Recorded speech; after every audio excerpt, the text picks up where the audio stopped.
Bibili lang sana ng bridal shoes ng maglahong parang bula ang isang bride-to-be sa Quezon City. Makalipas ang halos 3 linggong paghahanap, natunto na ang kanyang kinaroroonan sa Sison, Pangasinan. Nakita si Shera Diwan na naglalakad umano sa highway sa may Sison, Pangasinan. Ayon nga sa kaniya, 2 linggo na umano siyang naglalakad kung saan-saang lugar hanggang natagpuan siya. Naisipan na raw niyang sumakay ng bus matapos niyang maglakad-lakad at mawala sa sarili.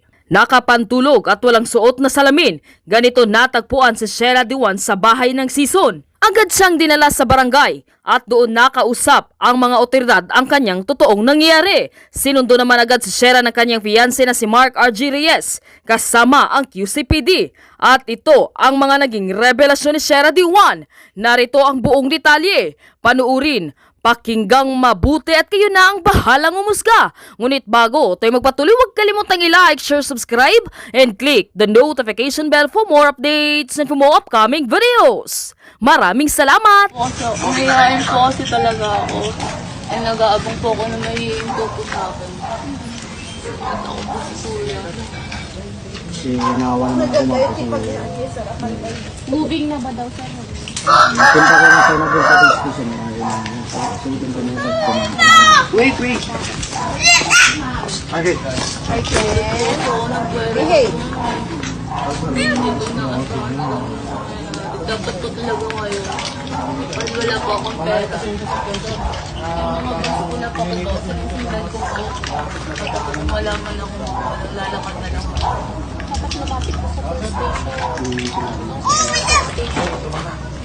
Tulungan ka pa namin. Parang di ko pa naniwala yung friend ko. Paano mo ma-defend yung sarili mo kung natatakot ka o iniiwasan mo yung issue? Tapos natatakot. Sumurot kayo sila kita importante hindi dyan. Malante statement niya. Ano yung nakita. Ang kugay na muna yung barangay. Basta Kasi ang area lang. Lawag ito lawag. ito yung isa.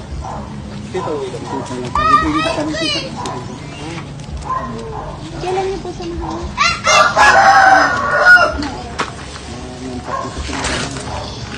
Kabuya yun. Kabuya binutingan at hindi na maabutan na unbalance mo na Doon na yung buwan. Kaya hindi naman lang ko sa alam mo na daw sa yung pamaglusun ko. Saan ko muna ito?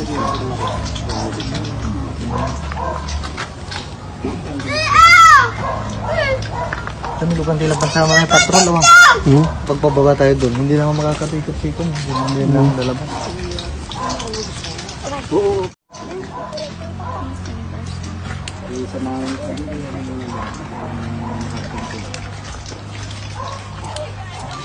Ilang oras lang naman yung biyahe. 3 to 3 hours lang. Madali lang naman yung pan.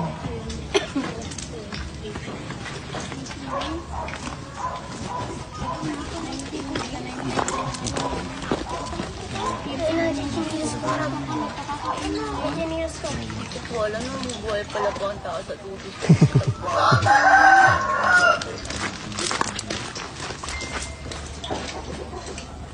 Ngayon lang po nakakain ng kanin.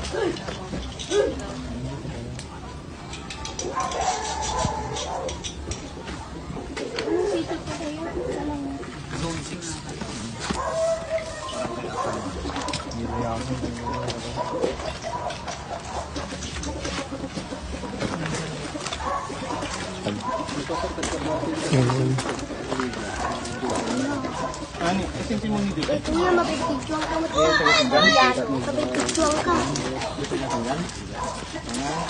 Pag dati si Father, ayog.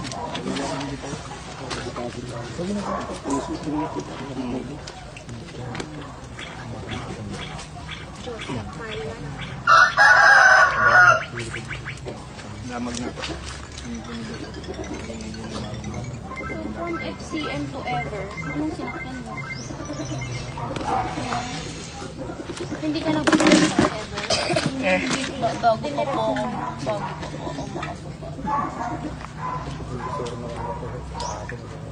Ang huling scene, nakita ko sa CCTV, bago pa lang po ako.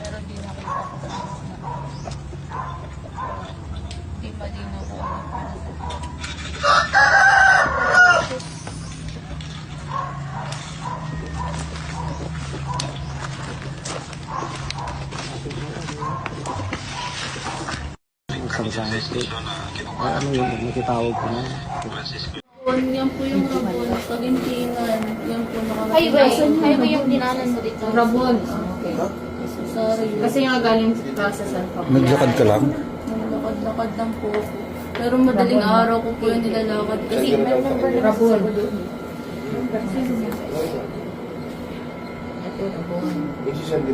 Lumupis. Ang layo na ba ng nilakad mo pala, ma'am, no? kasi yun po. Malayo. Bakit? Saan ka naglalakad? Alam mo ba daan? Nakita ko itong 2 days before po ngayon. Nakita ko lang po yung Cubao. Yung sinundan mo na yun. Sinusundan ko po. Yung Dunkin, nadaanan mo pa. Opo, Dunkin po. Dumaan ka dyan sa Days, weeks, eto na sir. Actually po, ano po, sobrang saya po. Hindi lang halata sa... Pagod siguro. Siguro, opo, pero sobrang masaya po. Puso namin. Parang nabunutan ng tinik. Opo, kasi yun nga po, magti 3 weeks na siya sa Wednesday. Kaya sobrang saya po. Hindi lang talaga alam. Pakikwento, paano mo nalaman sir? Ano nangyari kanina? Actually, ma'am, nung umaga, nga po, nag-breakdown pa nga ako nung umaga noon, parang iyak pa ako. Parang, inano ko ng Lord, anong gagawin ko? Anong oras tumawag sir? Tapos yun, tumawag siya siguro, mga 9:30.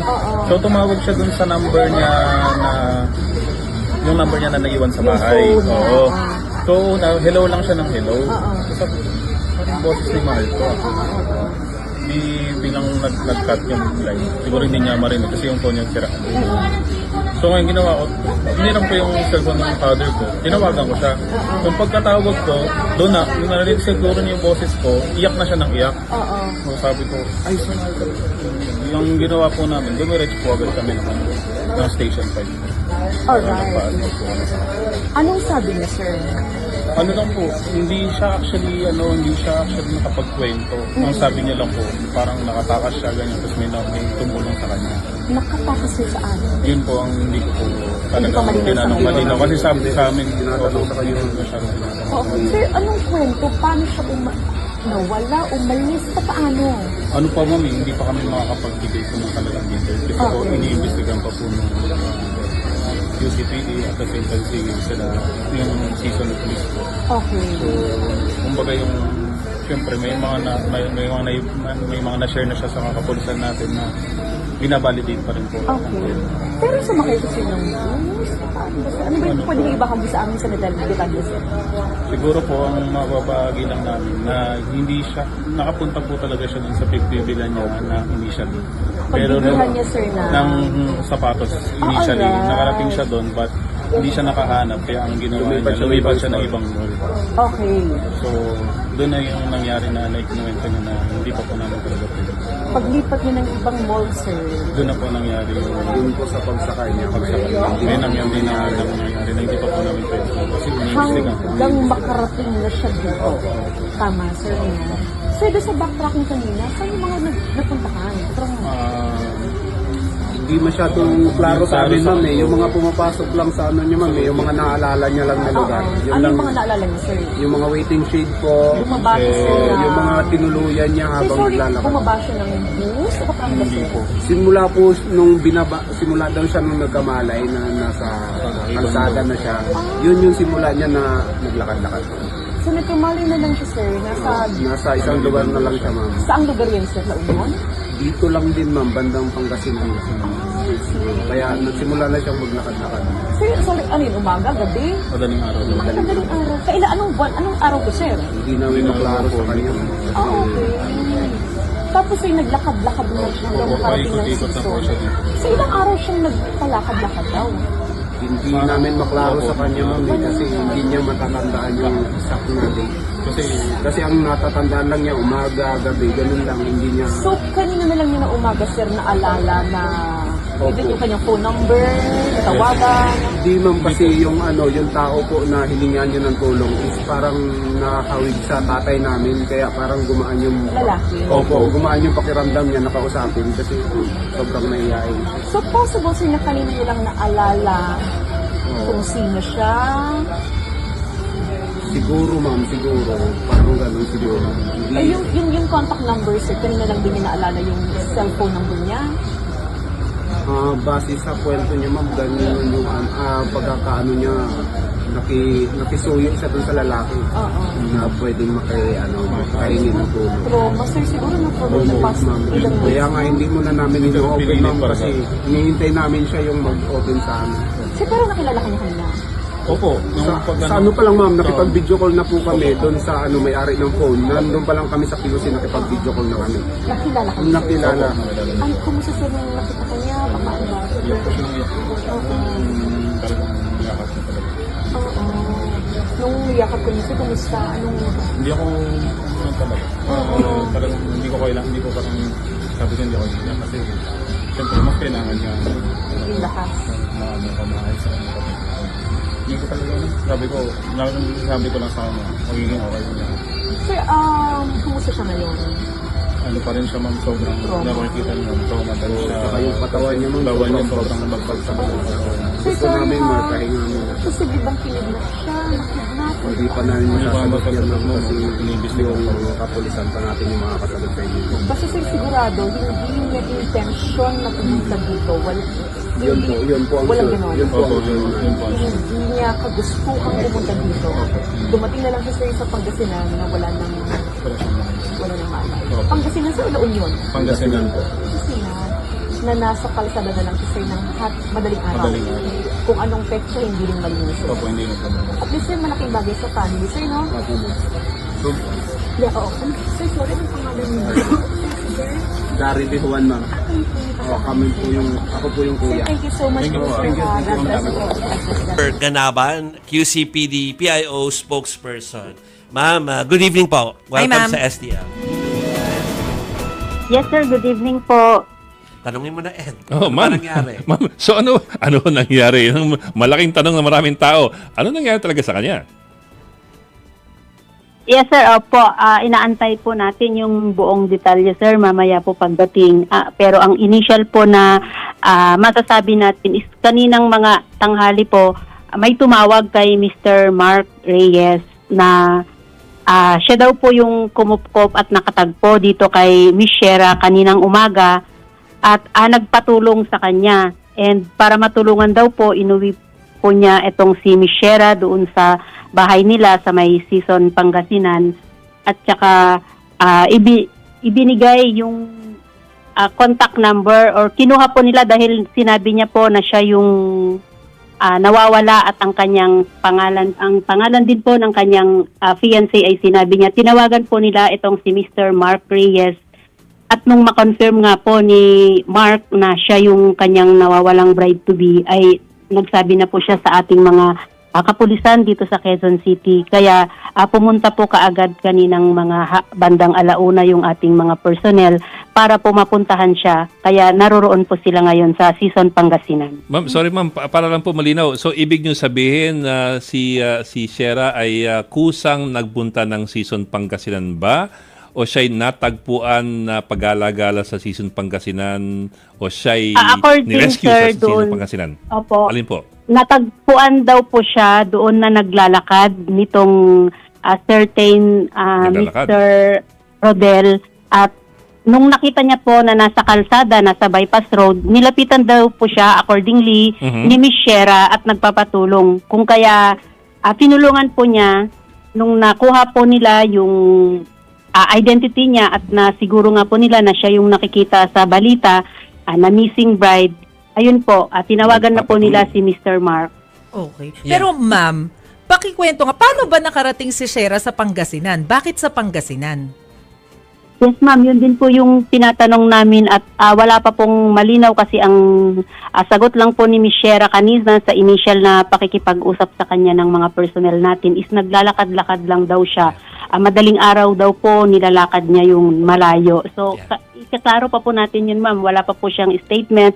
Andun pa po yung mga personnel natin kaya hindi pa po natin masasabi yung ibang mga detalye po. Okay, ma'am, okay, aalis sa linya, ma'am ha, pero i-fill in ko lang, i-fill in ko lang yung ibang Detalye. mga detalye doon. Kasi nagulat na yung aming reporter na si Gary De Leon kanina sa ating newscast. Ano? Inulat niya, sa kanya POV, nung mga nakausap mismo ni Shera, yung pamilya niya. Kasi nakausap na via Yes po, phone. opo. At sinasabi nga po ni Shera sa kanila na siya sumakay ng bus. Tapos pagdating ng Pangasinan, nagpalakad-lakad siya doon. Tapos madaling araw daw niya ginagawa yung lakad. Parang siguro hindi mainit at saka wala makapansin. Pero kumbaga, she's okay. Nagsabi na siya okay siya. Kaya lang, kung bakit siya dumating doon sa punto na kailangan niya pumunta doon, ayun yung mga Hindi pa medyo malinaw. malabo pa. Yes po, opo, yun din yung nililinaw namin kasi wala pa po din silang maisagot sa mga tanong natin na yun. Ma'am, Kung pero- kailan. Kasi kung maalala ma'am. po natin yung mga backtracking ng CCTV, hindi po talaga natin nakita na sumakay talaga siya ng bus.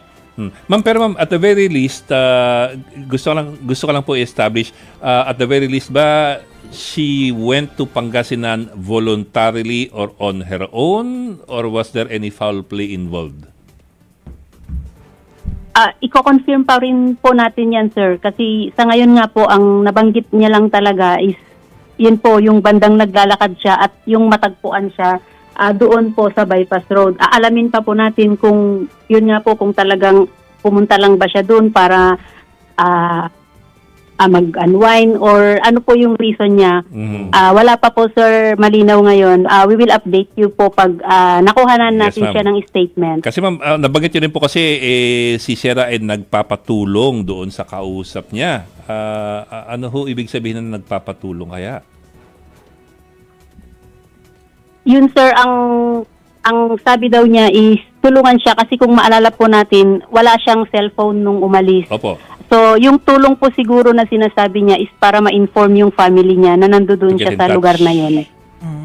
So hindi niya personally kilala yung nilapitan niya, no? Baka nagkataon lang.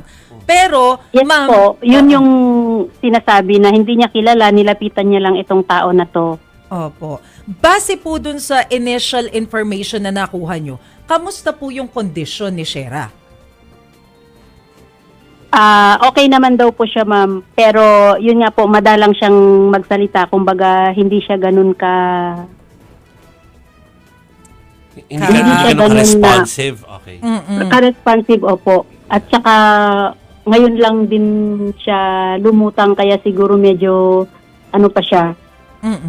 Kaya, yun ma'am ang inaantay natin ngayon. Yes, ma'am. Kung makabalik siya dito at makapagpahinga siya, baka makakuha na po tayo nung dire-diretsyong sagot, nung paliwanag kung ano ba talaga yung nangyari sa kanya. Pero ma'am, physically po, does she look like she was well fed? Kasi that's been 19 days di ba? Oo. Since Nasaan siya magmula nung nang mawala period siya. na yun? Does she look like she's well fed and well clothed? Mukha ho bang nakapaligot, nakatulog na maigi? Kumbaga, mukha bang may tinirahan siya o palarga-larga lang siya ng kalsada? Yes po, kung titingnan po natin yung video na na-send po sa atin kanina, is nakapagbihis naman po siya. Kumbaga, nung natagpuan po siguro siya ay binihisan na siya. Kaya medyo okay naman po yung ano niya, dun sa video po na pinadala. Okay, pero meron na po ba tayong information kung saan siya namalagi nung period na nawawala siya? Sa ngayon, ma'am, wala pa po. Ang ano lang talaga sa atin is kaninang umaga siya natagpuan at itinawag naman kaagad dito kay Mark. Kaya yun po yung kanina lang din nila in-inform yung family. Nandoon po ngayon kasama ng ating mga kapulisan si Mark at saka yung kapatid po ni Miss Shera. Okay, so nandoon yung fiancé, tapos meron ka-anak na kasama, tapos yung kapulisan. Meron bang detalye, ma'am, na sila ipabalik tonight or ipagpapabukas na ito? Inaantay natin, sir, yung confirmation kasi nagkakandak pa rin po ng validation itong mga kapulisan natin dahil sinabi nga niya na nagpalakad-lakad lang siya doon sa area na yun. So baka sakaling makakuha din po tayo ng mga CCTVs doon po sa area. Major, if I may, Major, pahabol po. So tama ho ba intindi ko na mukha namang hindi siya taken by force, ano? Mukha namang voluntarily siyang nagpunta doon sa kanyang kung saan siya nahanap? Tama ho ba? Yes, sir. I-confirm po natin kasi ang may statement din daw po itong yung nakatagpo po sa kanya na si Mr. Rodel na ang binanggit daw sa kanya ni Miss Shera is isinakay siya sa isang SUV. Isinakay. So, Isinakay siya sa opo, isang at SUV. ibinaba doon sa area kung saan siya natagpuan or doon siya nagpalakad-lakad. Hindi pa po natin ma-verify kasi wala pa nga po, sir, confirmation. Pero yun yung sinasabi na parang may nagsakay sa kanya. Kaya pala hindi rin po natin makita sa mga bus stations dahil wala po talagang record doon na backtrack po natin.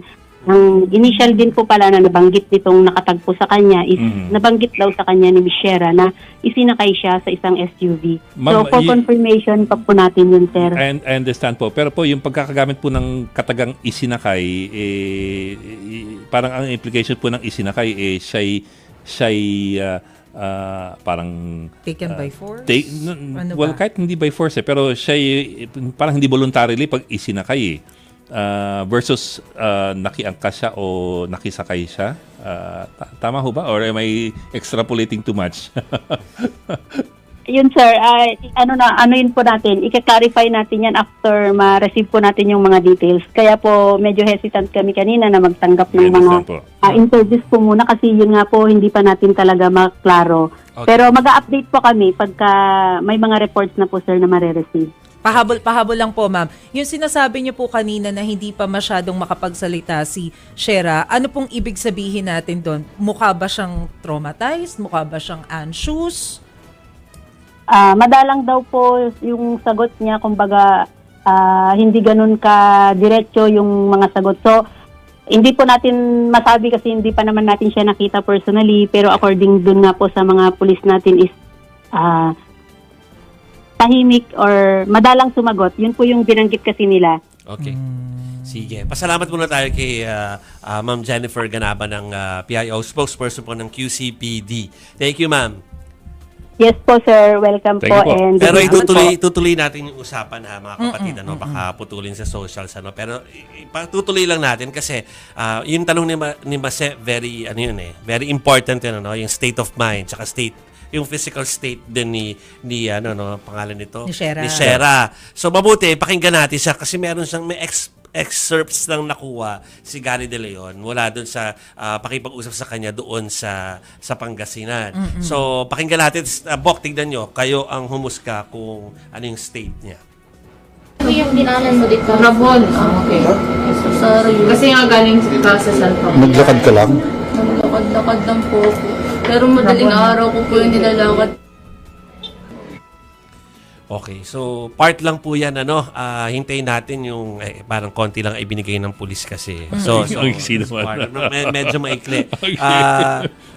Pero may mga video na rin po na kumakalat na, yun nga po, parang she's okay naman, parang may admission lang siya na talagang yun, nilakad-lakad nga niya sa gabi. I forgot. We should have asked Major Jennifer Ganaban if the police are treating this as a criminal case or they're treating it as ano yung mga different angles. Somebody Nandyan pa ba just siya? found.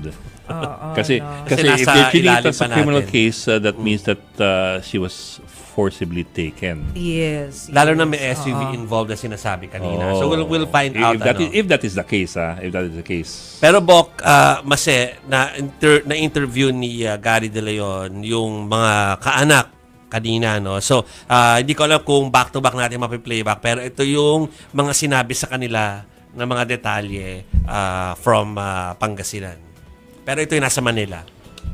Po, sorry po talaga. Nasabi ko sa kanya, huwag kang mag-sorry. Ang mahalaga nakita ka, mahalaga bumalik ka, kaya bumalik ka na dito. Talagang marunong talaga ang Diyos na halos gabi-gabi mula pa ng Pasko. Hindi ako nakalimot na sabi ko, sana makita ko na yung anak ko. Yung picture niya na binigay niya sa akin noong December 10, tinago ko yun. Yun ang palagi kong binabalot sa telang itim na para tuwing gabi kausapin ko ba para akong baliw. Sana ko, anak, umuwi ka na. Ayun, yun na. Nagsasorry siya sa ama niya? Oo. So kung ganun, hindi siya parang kusa siyang na gano'n. Pero mahirap By Pwede implication. kasing i-interpret na nag-sorry dahil nawala ng matagal. Oo eh. Diba? Parang ang hirap niyang i-interpret na nagkusa siyang umalis. But well, let's see. Yeah. Ano sabihin ng police. That's in Quezon City po, yung interview ni Gary De Leon doon sa mga magulang. Sa ngayon nga, nagpe-prepare sila. Hindi pa nila alam kung anong oras makakabalik ng Manila. Yun nga yung tinatanong ko kanina kay Madam PIO spokesperson, kung ngayong gabi ba tutulak pabalik ng Manila or pagsasabukas pa.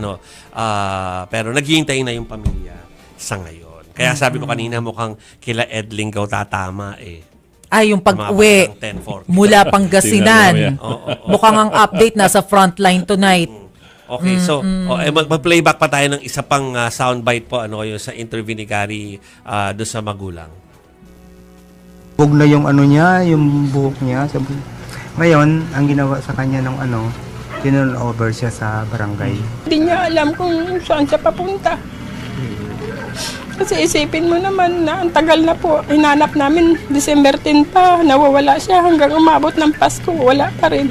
Kailangan magpahinga siya kasi ang daming dumaan sa kanya na problema. Kung saan ba stress ba, sir? Nagpapasalamat ako sa inyo na ito yung gift niyo sa amin bagong taon. Kasi hindi siya nawala ng isang araw, 2 araw lang 3 linggo halos Matagal. Tapos yun na nga, napansin agad ng pamilya doon sa mga video na pinakita sa kanila na nag-iba na itsura ng buhok, pati yung look. Maski tayo, pag titignan natin yung litrato niya nung umalis, CCTV nung umalis siya, at saka yung mga litrato niya sa social media, medyo iba. So she must have stayed somewhere, obviously. Somewhere. before season Pangasinan,